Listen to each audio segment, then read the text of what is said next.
What's going on, guys? Running it back with another replay for you. We've got a nice high-level showdown here for you on the Changer's Madhouse. We have the Chaos Dowie being helmed by Via Anime, and Rusto out here on the Forces of the Blood God here. So, you know, yet another Khorne showcase, but I am not helming them this time around. We'll be seeing what Rust is able to get done with these guys. Going to be a pretty fun match. This is a really fun matchup in general. Lots of cool units for both rosters, and, you know, lots of tools that, like, complement fighting each other, honestly. The Chaos Dowie have lots of really hard-hitting AP, pretty durable infantry, and some really crazy artillery pieces, and Khorne, in return, has lots of tools to go and fight those kind of targets, but there's some give and take here for sure, making it pretty even overall. Definitely one that I always enjoy getting involved in, so without further ado, we've got Astrogoth here. He's got the Black Hammer of Hashut for the fighting prowess, buffs to himself, Cascading Fire Cloak for some protection. Very good to pop on him if he's in combat against Valkia or Exalted Heroes or Cultists, whatever might be going after him. Kindle Flame, obviously. Burning Wrath is really nice for clearing out Marauders, and it's pretty good getting into Bloodletters as well. It does need to be Overcast, though, so that is worth knowing, and that can do a little bit of damage to Astrogoth himself, just because of the damage from that. Lots of Infernal Guard, an entire front line of just Infernal Guard, basically. One Goblin Laborer, the Granite Guard. Chaos Dowie Blunderbuss is here. Really awesome unit. They have AP on their melee attacks, actually. They've got the blunderbusses, obviously, and they've got really strong combat stats, as well as this dig-in, which gives them extra range. Really nice unit. They have high damage potential against Khorne. And we'll see how they can do, because there are two Skull Cannons in Rusto's build. Skull Cannons getting their buffs have made them very popular now. But I do see people misusing them on occasion. Very important to turn them off of fire at will. In the early game, they do have really long range, and they are very inaccurate at long range. Firing a couple of shots at Astrogoth, missing pretty badly. Definitely want to hang on to that ammo instead next time. Valkia up in the sky, Cultist on the horse, and just mass Bloodletters. Bloodletters very good in this matchup. Very capable of clearing out most of the Dowie infantry, but we'll see how Infernal Guard do against them. Infernal Guard are very stalwart and difficult to deal with, and the Skull Cannons are going to have a better time of dealing with those guys than the Bloodletters will, in my opinion. Nice shot from the Skull Cannon, hits the Granite Guard, does a lot of damage to these guys. More shots incoming, flying in here, and just as these guys get out of the combat, or get out of the vortex, I should say, they get nailed by another one. Second cold Skull Cannon shot comes in here, and these guys are already down to less than half of their HP here. More shots coming in, but fortunately the Haggard Skull Cannon accuracy saving these guys, and they're going to be retreating to the back of the map here. Gonna just be trying to get behind this little terrain feature and trying to survive there. Skull Cannons doing some really good work. A bit of a lackluster Sloutner here. And Cultists getting beat up by Astrogoth pretty badly. Cultists are pretty decent fighters. You can see a good bit of damage has gone in on Astrogoth, but the issue with this here is just the fact that Astrogoth is very difficult to kill. He's got good mobility, and the Cultist doesn't have any AP, so he can suffer the worst of it here. Valkia is trying to get after Astrogoth here, who's just taking his time to get out of here. He doesn't want to fight her. She can be pretty dangerous. Does pop Cascading Fire Cloak, though, and decide to take the fight, and he's going to do a little bit of damage in return to her now. Really good spell-casting choice. Getting that melee defense up so high means that Valkia, despite her really good melee attack with the Frenzy, not quite able to get as much damage as she otherwise could, and the Skull Cannon's hard punishing the Dreadquake Mortar, but not before the Dreadquake Mortar does get a nice shot onto the Bloodletters out back here. Doing a tremendous amount of damage to them on its first shot here. And it is posted up behind the hill now. Maybe going to be able to hide from the Skull Cannons and stay safe here. But Valkia does jump back up into the sky, forsaking the fight against Astrogoth. coming and landing down on top of this Dreadquake Mortar, which has terrible speed, way too slow to escape from her right now, and she is really handling business here, getting some nice attacks in, doing a lot of damage. In response, Via is going to try to get some Hobgoblin Wolf Raiders up here to buffer her out. Cascading Fire Cloak popped yet again, trying to use it on the Dreadquake Mortar to save this very expensive artillery piece. They did get cost reductions, but losing this in the early game here would be pretty devastating for Via. Infernal Guard do get up towards the middle point, but get buffered off just a little bit. One of them does move up and get into combat against some Bloodletters. More Bloodletters fighting. More Infernal Guard here. An Infernal Guard posted up on the home objective for the Chaos Dowie. Locking that down, getting some capture points here. And Astragoth going fisticuffs with Khornate here, trying to get rid of the very expensive Chaos Doggo here. And Valkia, unfortunately, completely locked in place by the Hobgoblin Wolf Raiders, doing a very good job of locking her down. But the Bloodletter summon does come out, and these guys, you know, coming out of the warp, trying to save their lord. Pretty fluffy stuff there. The Chaos Cultist, though, in the meantime, is getting beat up by the Skullcracker. Skullcracker, not a very common choice, but definitely has some good combat prowess potential here. Khornate taking big shots from the Granite Guard, but a good Sloughtner. Much better than that first one, in my opinion, doing a good job of working down the health on these guys, and more Skull Cannon madness. Skull Cannon's getting yet more shots onto the Dreadquake Mortar, and Skull Cannon's moving up on the Granite Guard here, but we do have Bull Centaur Renders coming in.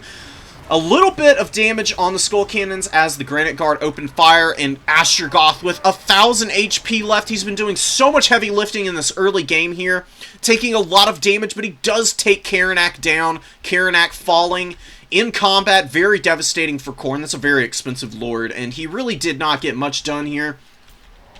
Bull Centaur Renders moving in to assist the Granite Guard, who are very low, 1,000 HP, but they do have 48 models and 48 blunderbusses. That's some serious DPS, man. You can see they're opening up a little bit on the Skull Cannon, and the Skull Cannon getting trapped up and staggered by those Bull Centaur Renders, man. Having absolutely no mercy on this poor little demonic entity, ripping it apart, and the demonic instability kicking off here, crumbling out pretty aggressively. It just does nasty damage, and so it is trying to trundle away and get into combat here. Maybe going to be able to save itself, but the crumbling continues, getting worse and worse.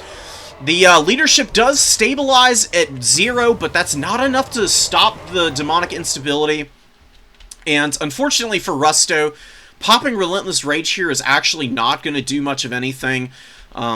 I think it's probably just a bug, but once demonic instability is active, Relentless Rage does not stop it, despite putting the leadership up to 100 and giving Unbreakable.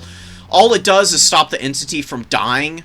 So these demonic units can struggle pretty badly. And in this instance, this is really painful, because this Skull Cannon is going to continue to crumble out here all the while, and once it gets down to 1 HP, there's no way its leadership recovers, and it is going to be dissipating here. Skullcracker running over some Bloodletters back here, doing nasty work against them. Those collision attacks from the Skullcrackers, pretty impactful, and the Minotaurs with great weapons, they are flooding out here, but one does get handled pretty effectively by these Bull Centaur Renders. They do get countercharged by another Minotaur, and they are taking some serious work. Valkia landing on top of those Bull Centaurs as well. Going to start picking some models off, and it's looking really grim for the Chowie here. We've got Infernal Guard grinding away, trying to fight off mass Bloodletters, which is a lot more difficult than you might think. Despite the really good stats, the bonus versus infantry and heavy AP on the Bloodletters is getting through and doing a lot of damage to these Infernal Guard, but they are holding, they are forming some kind of a front line. And more Minotaurs coming out, you know, this is good in a lot of circumstances, but Hobgoblin Sneaky Gets come out. They get a little bit of damage on these Minotaurs, and another unit of Bull Centaur Renders coming in, getting a nice collapse on the flank. Skullcracker also coming in on the flank, running over one Minotaur model, knocking some other ones over, and Cascading Fire Cloak coming in clutch here with the big buffs to the melee defense, Gonna make these Bull Centaur Renders much more difficult to kill, and they do manage to break the Minotaurs before they take a lot of damage. Very healthy Bull Centaur Render here, and a very unfortunate loss of these Minos. They did decently in terms of value, almost 1,200. Valkia standing in here trying to get after Astrogoth, but Astrogoth getting the Black Hammer of Hashut, and Valkia not doing a very good job of getting out of here. The big Zulahu Lord getting some nice karate kicks with his mechanical limbs, doing big damage to Valkia. Valkia just not quite able to run away from the Bull Centaurs and Astrogoth, and she is taking serious damage. Breaks the leadership on this Lord. Very unfortunate. Minotaurs trying to come in and save, but not quite able to in time. Down goes Valkia.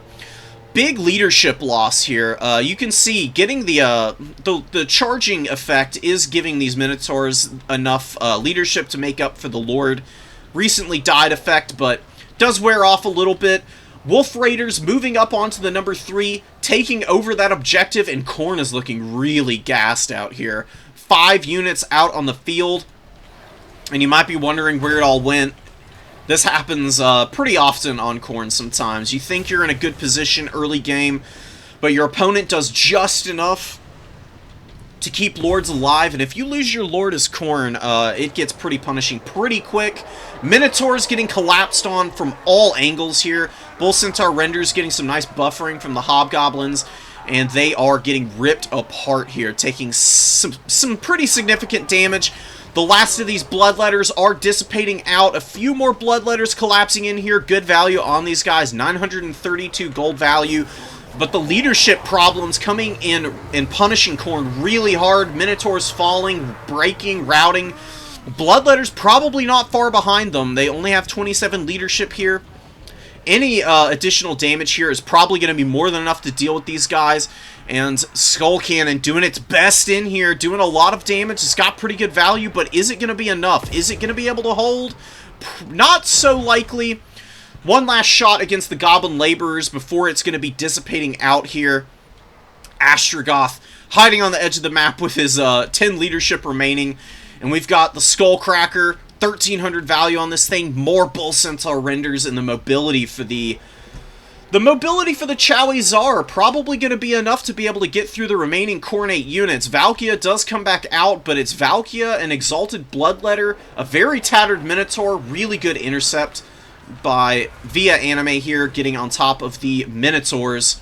And the Bull Centaur Renders turning their attention, going to be getting a nice rear charge in here, and the Skullcracker rolling over the Exalted Bloodletters, and the Chowie have finally taken a value lead here. Bull Centaur Renders continuing their pressure, collapsing in on top of the Exalteds here. Exalted Bloodletters can do some pretty good work against Bull Centaur Renders in a vacuum, but this is just a little too much for them to deal with. Way too many units on top of these guys, and no infantry targets either, so no bonuses from their speciality here. Getting really punishing Skullcracker, pushing away from Valkia, driving right down the ranks of the Exalted Bloodletters, doing a little bit of damage as it drives through. Very nice micro from Via. Bull Centaur Renders, Goblin Laborers, and the Wolf Raiders do a good job of killing off the remaining Minos there. A little bit of pressure on the back, trying to catch the Khornate forces slipping with the remainder of this Hobgoblin Wolf Raider.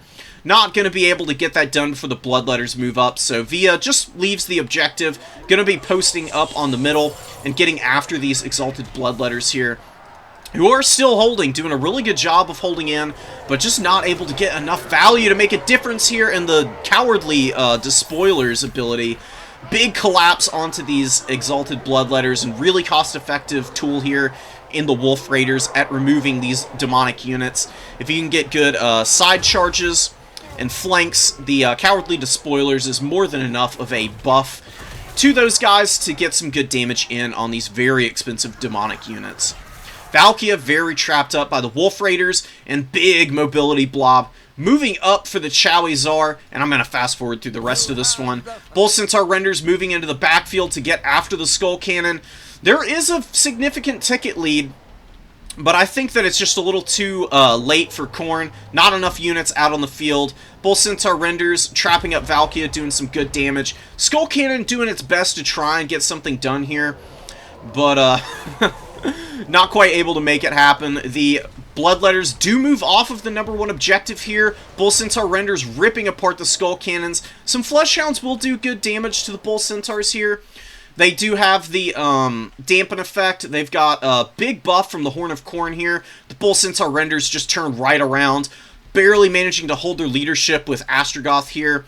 They do finally break the Bull Centaurs, but not able to hold long enough. They do dissipate out, and the Bloodletter is going to get swarmed down by just hordes and hordes of Chowizar, Orc Laborers, Hobgoblins coming in mass, and the point did get captured in time by the forces of the Chowizar.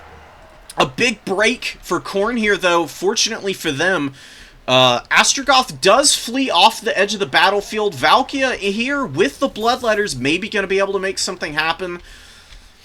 Little bit hard to say, but I do believe that with the Hobgoblin Sneaky Gits moving up, remainder of these Orc Laborers and a fresh Infernal Guard, this is more than enough cap weight to make up for it. Chowie just need to desperately hold here and not let any objectives get taken.